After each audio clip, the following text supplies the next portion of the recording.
the Edmonton Oilers would like to select with their first pick? Tense player. Did he push you a bit?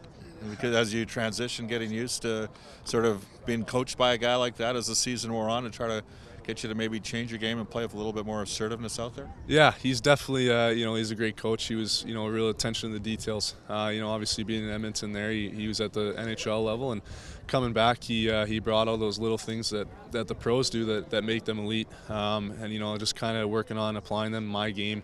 A lot of video, a lot of, again, little details that, just so I can watch myself and see maybe move your feet a little more here and just do little things that really help you become a better player. The team that gets you gets what, Logan?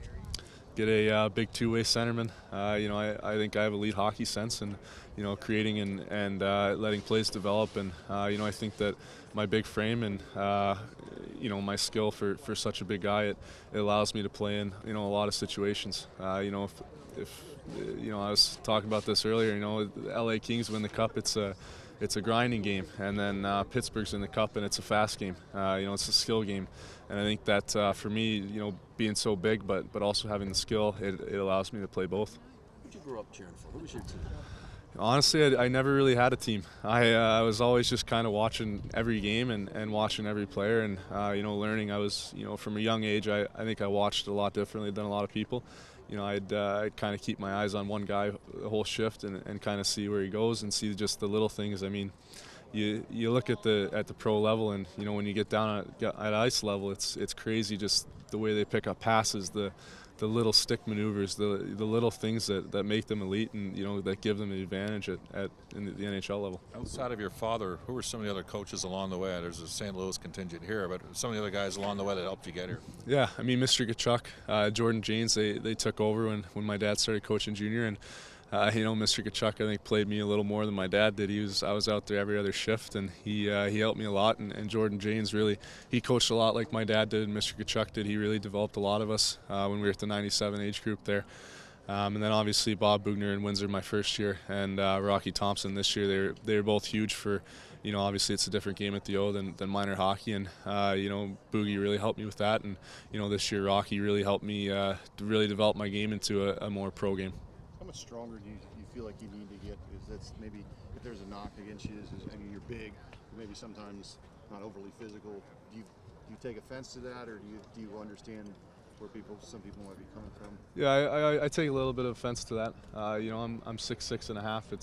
I'm not gonna throw on a lot of muscle, and I might not have the legs that the little 5'9", little water bugs have. They're flying around out there. They don't get tired, and I'm a big guy, and it's just going to take a little bit of time for me to get my legs under me. And I took a lot of big steps this year in that. I was in the gym a lot more in the second half there, starting around Christmas, and I really realized the effect that it has on my game and the way that it helps me. And coming in this summer, training with the Senators strength coach up in Ottawa, it's really good for me, and he's been helping me a lot. We've been working really hard, and we put together a really good program for me to really succeed this. Who is that?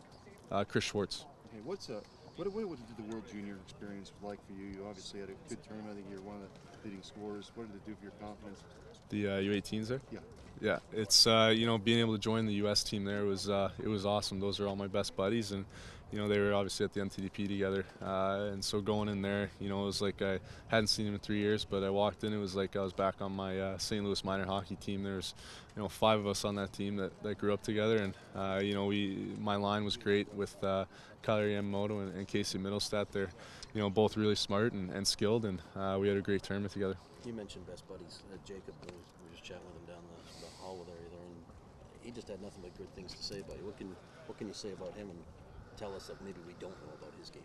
Yeah, I mean, there's obviously been he's kind of gone down the rankings, and I think it's a little unfair. We're best buddies, and I see him every day in the gym. I see him on the ice every day, and his work ethic and his dedication is even at home, just the way he eats, the way he lives his life. It's he's really dedicated. He loves the game ever since he was living like that when we were 12.